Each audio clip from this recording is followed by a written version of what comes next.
Hello there, shortcuts. This is Stephen here with the first of two videos for the shortcuts price list, which will go out 9 p.m. sharp Wednesday evening on November 27th.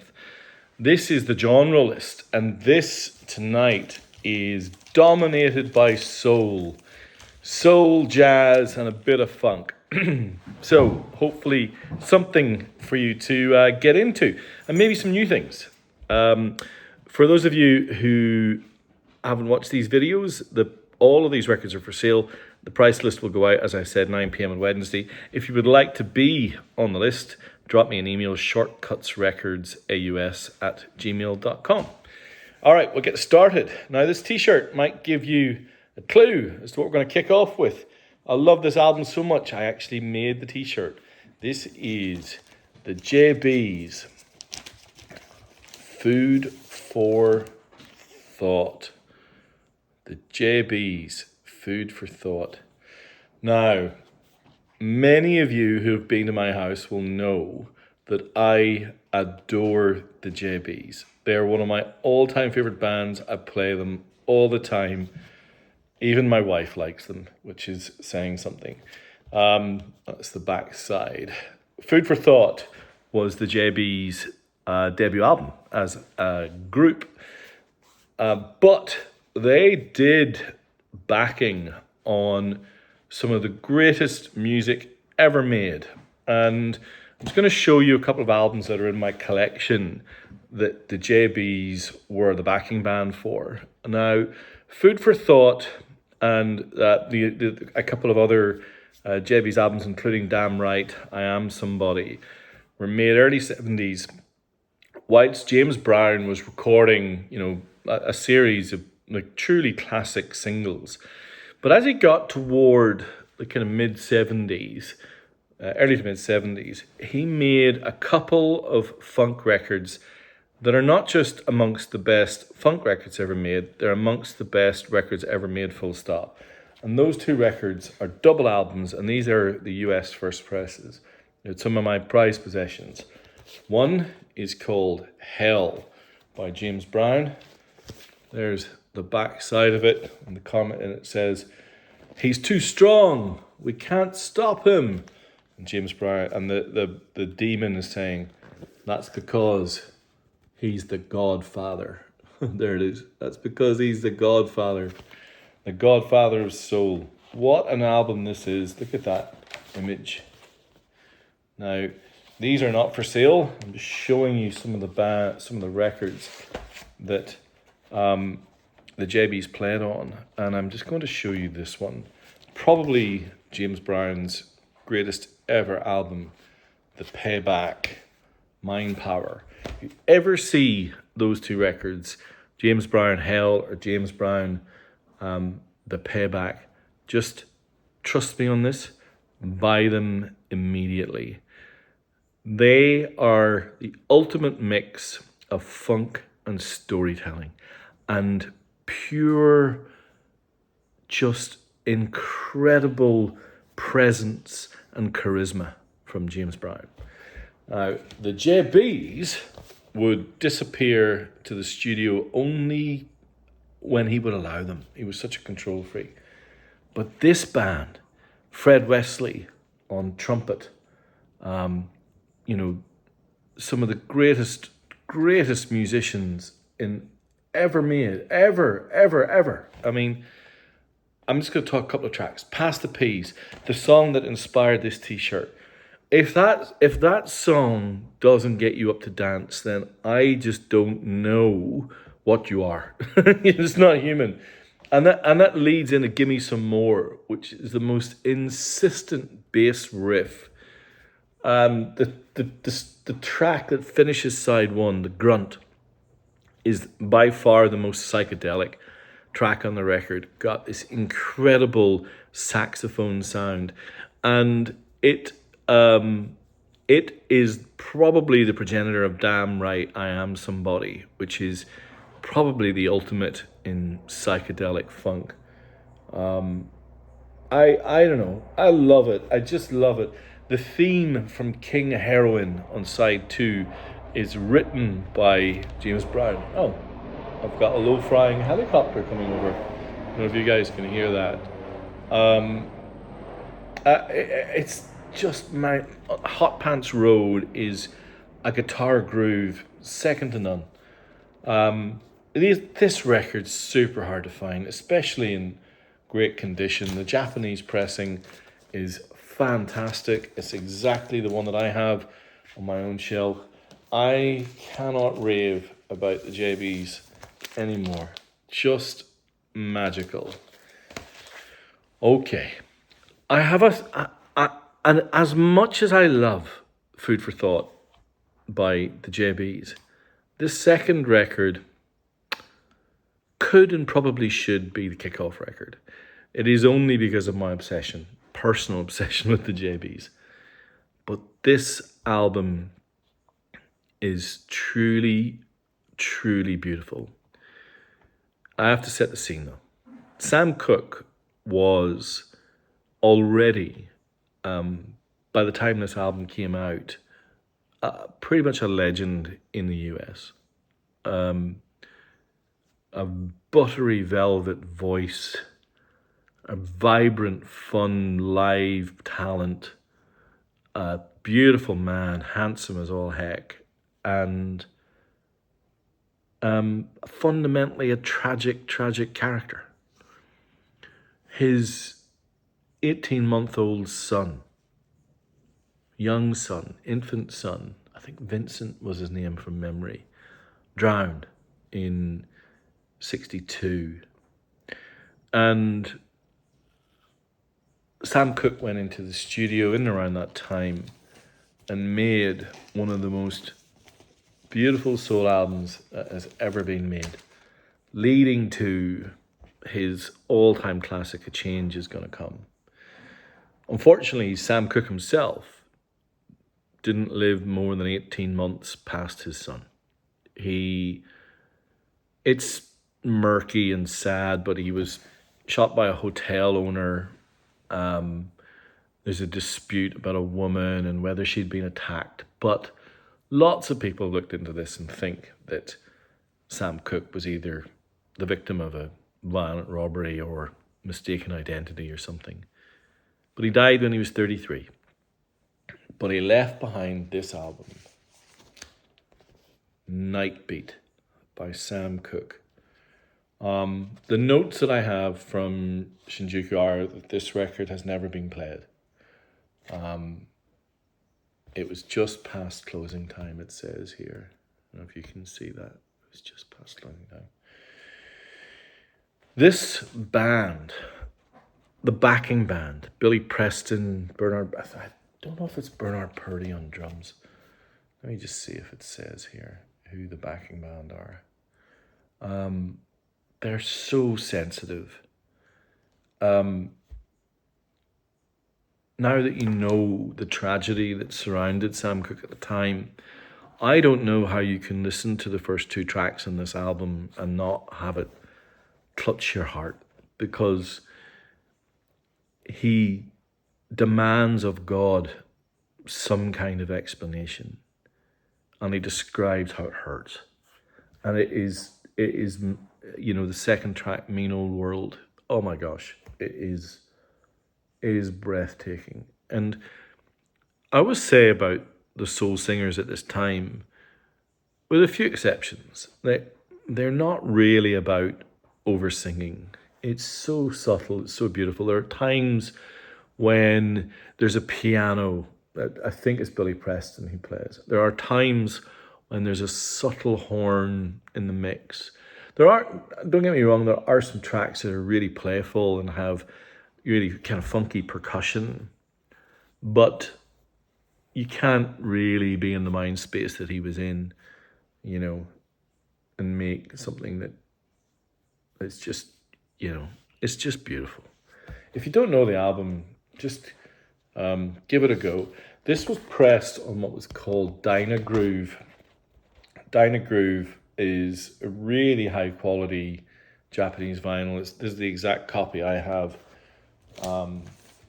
If this has never been played, it's pretty special. I'm not going to play it. Whoever grabs this can be the first. It's absolutely magnificent. It's on the yellow RCA label. Quincy Jones passed away recently, and for those who've been following Shortcuts for a long time, you will know that I'm a big fan of Quincy Jones in the 70s in particular. I know he went on to be an extraordinary producer, winner of 28 Grammys, and, really a crossover superstar. But in the 70s in particular, he had a band and a groove that just really, for me, just made cracking albums. Some of you have bought Smackwater Jack through the years. I've got two here that I've never had before, one of which has something really special in it that I want to show you. Now, this first one is a pretty rare record. This is the Quincy Jones entry in the Attention series. Now, those of you who've been following this, you will know that the Attention series features a very expensive and very rare Black Sabbath compilation. Also, Dusty Springfield and others. This is the first time I've had a copy of the Quincy Jones version. You can see the Japanese on the back. This features songs like Take 5, Taste of Honey, I Can't Get No Satisfaction, Mac the Knife, The Sidewinder. You get a sense that this is his band stretching out on cover versions of really, really special songs. And so this is a really interesting artifact, only ever released in Japan. And a really, really cool thing. You can see him kind of conducting. So that's beautiful.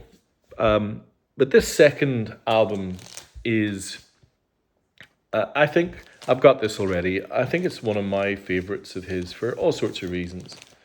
So this is Quincy Jones, You've Got It Bad Girl, 1972. It kind of flips over. You see the way this works?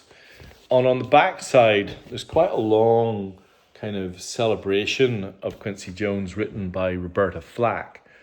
But what you get on this album is some really stellar kind of new songs written by Quincy and some pretty phenomenal cover versions, including the opening tracks of each of sides 1 and 2 celebrating Stevie Wonder. So you get a cover version of Summer in the City that opens the album, and then an absolutely mean cover version of Superstition that opens side 2.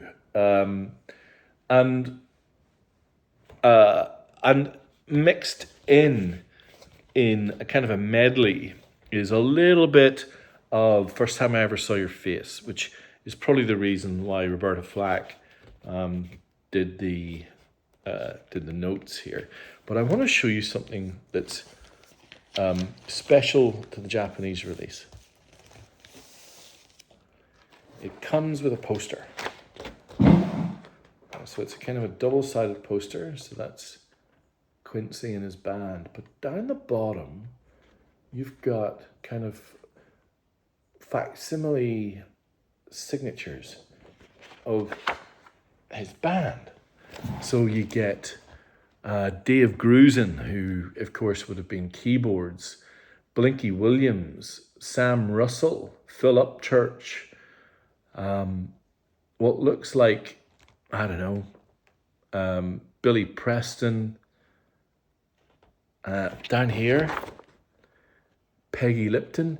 So Peggy was an actress, but a singer who met Quincy in early 70s and married him, and they were together for a long time. So she was part of his group, but also his partner and wife. And then right in the middle, you can see Quincy Jones's signature right there. How fabulous is that? For those of you who are Quincy Jones fans, that's pretty cool, I think. All right, I've got a couple of jazz records, and then we're going to get back into the soul and funk.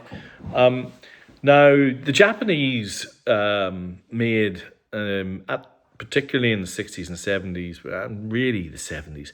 Phenomenal jazz pressings. Super amazing vinyl, brilliantly pressed. They just sound great. And the modern kind of equivalent of those pressings in many ways are the Tone Poet pressings out of Blue Note. And I've got one of their better records here. This is The Kicker, Bobby Hutcherson's, I think Bobby Hutcherson's best record by quite some considerable distance. This one features Joe Henderson on tenor sax, Grant Green on guitar, who just adds so much when he's in a Blue Note session. Duke Pearson on piano, I think the greatest Blue Note pianist. Bob Cranshaw on bass, and the incomparable Al Herward on drums. This is 63, so you're getting kind of the end of hard bop, getting into something that's a little bit more adventurous, a little bit more creative. Now, the only difference between the Blue Notes and the classic series is they're mixed differently, but Blue Notes have these incredible thick sleeves, thick spine.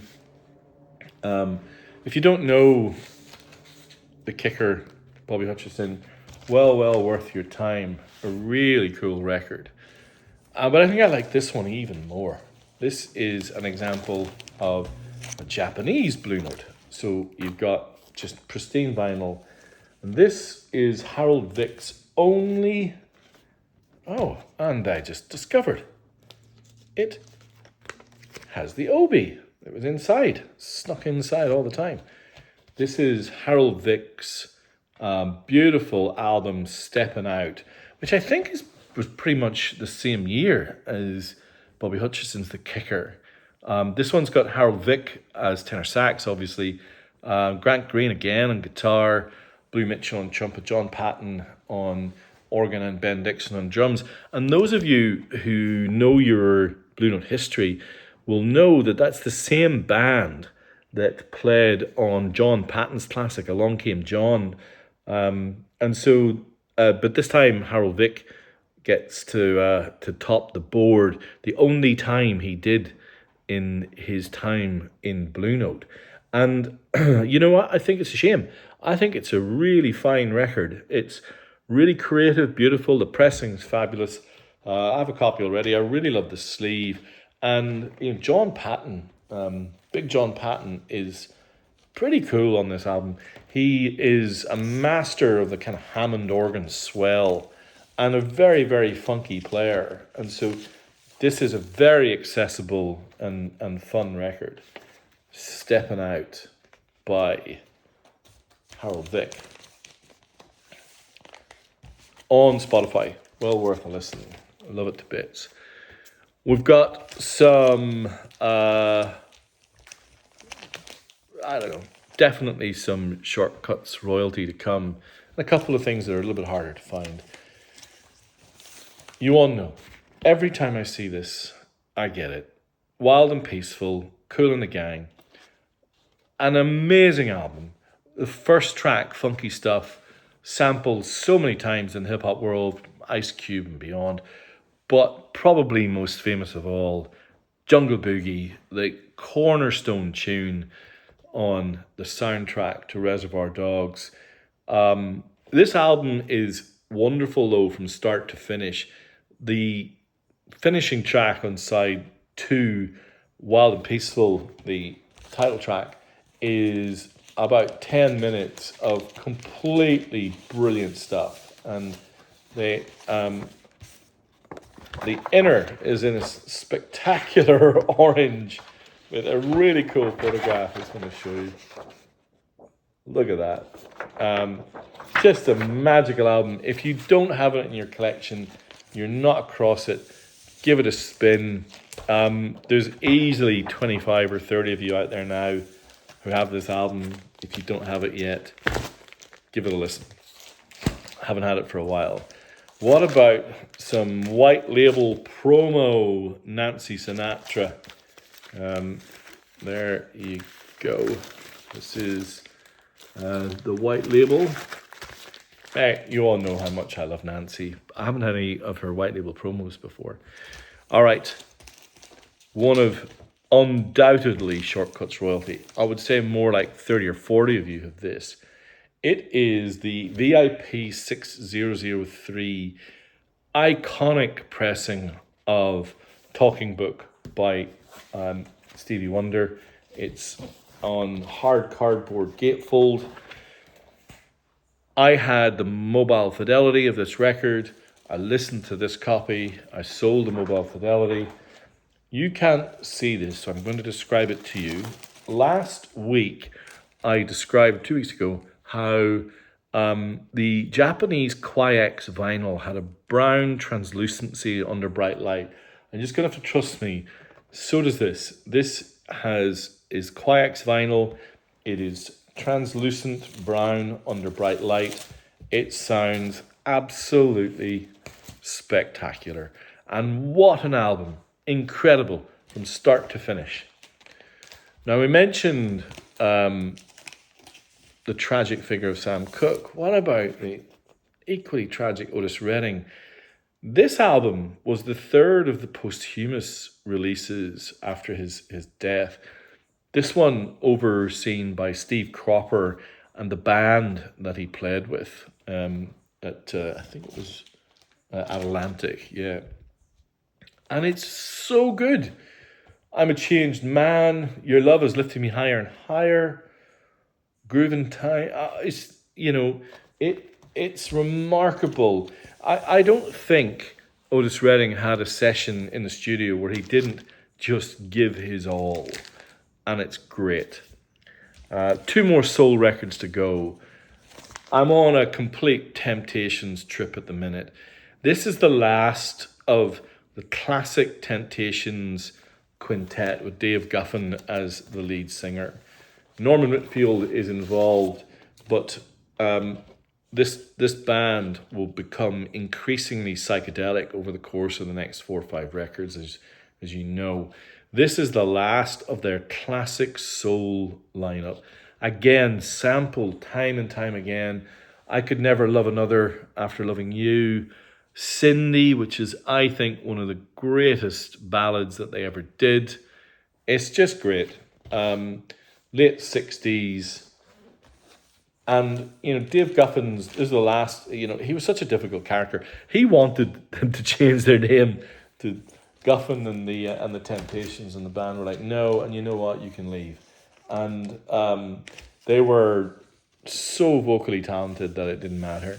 And of course, across this album, you get to hear those incredible falsetto voices and the bass and everything. Temptations are wonderful. I love this album.